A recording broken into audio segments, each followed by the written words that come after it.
Hi, I'm Dr. Terrence Lee. We're going to talk about how to get pregnant. Now, when you ask that question to the average high school kid, you're probably going to be greeted with some giggling and answer of, well, it's obvious. The way to get pregnant is to just have sex, and that's where babies come from. Well, that is true for 5 out of 6 couples. For them, it just happens naturally, pretty easily. But for 1 out of 6 couples, sadly, that's not the case. And so the majority of people are insensitive to what infertility couples suffer, and that they actually have to think about, why it's not happening and think of what they can do. So let's um, let's start by answering this question. Let me ask you this. What are the different ways to get pregnant? You can think about that. Well, I'll give you a hint. Prior to the 1900s, there was only one way to get pregnant, and that is just to have sex and get pregnant through natural intercourse. So the way that works is that the sperm and the egg have to come together. Now, how does that work? This is a uterus. Okay, this is a model of a uterus. It's a fairly abnormal uterus. There are a few fibroids in it and all that, but it will serve nicely for this demonstration. So these are the ovaries right here. These are what contain the eggs, and every month a woman will release eggs, and when they release, they come out of the ovaries, and then they get into the fallopian tubes. So they come out of the ovaries and they get sucked into the fallopian tubes. So they're right here at this part of the tube, just waiting patiently for the sperm to show up. Then, at the time of sexual intercourse, sperm are deposited right here in the vagina, and some of them will make their way up to here. Now, how does this work? Well, when the sperm are deposited here in the vagina, 99% of it is wasted. It will just leak out, or it will the sperm will die in the environment of the vagina. The vagina is not very friendly to the sperm. It's an acidic environment. Sperm don't live very well in the vagina. But where they can survive is if they reach here, where the cervix is. That's the cervix. And the cervix makes something called cervical mucus. And the cervical mucus helps keep the sperm alive enough that it can travel through the great barrier of the mucus and then up here into the uterine cavity. Once it reaches the uterine cavity, if it has any strength left at all, it can make it out here into the fallopian tubes. And if there's an egg waiting and they collide with each other, then fertilization takes place. Once fertilization takes place, then the baby, the fertilized embryo, marches down the tube into the uterus where it implants here and starts growing for the next 9 months and becomes a baby. So that is the real obvious answer, right? So again, I asked you, what are the different ways to get pregnant? Well, one answer is through natural sexual intercourse, but there are at least two other answers that are correct. After the 1900s, technology got advanced to the point of doing something that was fairly low tech, and that is just to deliver the sperm right to where the egg should be waiting. And how does that work? That it's done through a process called intrauterine insemination.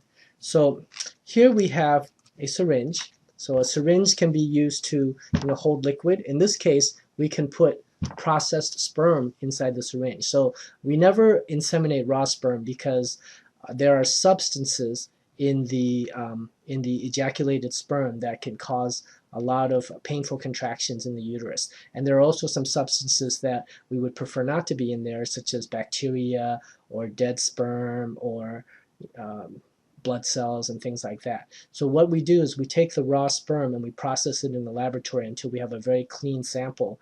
And we also do certain methods to separate the best sperm from all the bad ones. So we end up with a fairly good sample of good sperm here in a syringe. And then what we do is we attach it to a catheter. So this catheter then is used right here to pass through the vagina and then it passes into the cervix, and then the sperm are injected right into the uterine cavity.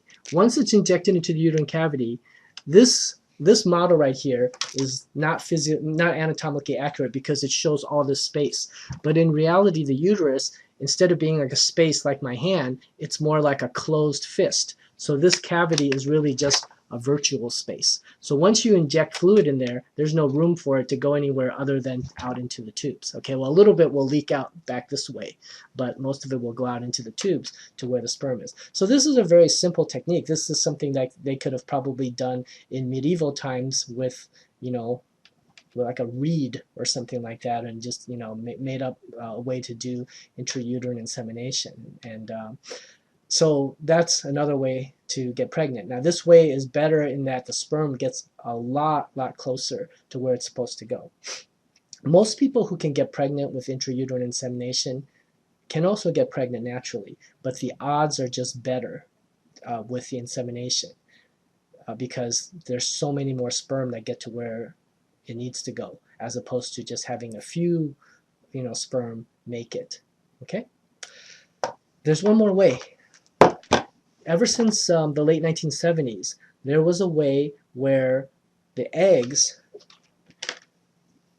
are physically taken out of the body. Okay, they're taken out of the body and brought into the laboratory. Then in the laboratory, under a microscope, the sperm are injected directly into the egg. And this, well, sometimes it's injected into the egg. Sometimes the sperm are sort of just sprinkled on top of the eggs. But in either case, in the laboratory, fertilization takes place. And once the fertilized embryos have been created, then we watch them to see which ones look like they're growing the healthiest. Then we select the best ones, and then we take those and we go through the cervix and implant transfer the embryos into the uterus, and we want them to implant there. Okay. In fact, we can even do fancier stuff like take part of the embryos and do a genetic analysis, so we can see which ones are have the normal number of chromosomes. We can see which will become boys, which will become girls, things like that. So the answer to my question of how to get pregnant, there are essentially three ways. That is through natural intercourse, through intrauterine insemination, which is the low-tech approach, and through in vitro fertilization, which is the high-tech approach. Okay, so how does that help you, right? So you are now faced with a situation where you want to get pregnant and you haven't gotten pregnant, and you greatly prefer to get pregnant naturally, right? But I mean, who wouldn't? We all would want to get pregnant in the way that's the most non-invasive, the least expensive, and the easiest. And that's just, you know, through natural means. However, what happens if the natural means don't work? If the natural means don't work, then you have two choices. One is just to be patient and keep trying until it finally happens. Or the other possibility is to go ahead and take action and explore one of the other two ways. I mean, that's pretty common sense, right? So you either, if something's not working, you can either be patient and keep doing that same thing, or you can explore more powerful, more advanced techniques. So the question becomes, well, how do you know? How do you know when it's time? How do you know when it's time to move up to something greater? And that's something we'll talk about in the next lesson. And I'll give you a hint what the 4 factors are. The 4 factors to take into account would be, how many months have you failed to get pregnant using the way that you're trying right now? Number 2, what is your age? Number 3, do you have any other clues to suspect that there's a specific problem? Okay, and then number 4 is just your own personal choice of just how important is it for you to get pregnant sooner than later versus, you know, if you have a more relaxed approach saying, you know, if it happens, it happens, and if it doesn't, then we're fine also. Okay, so I thank you for this time that we spent together, and if you have any more questions, please feel free to visit my websites, and I will see you at the next lesson. Take care.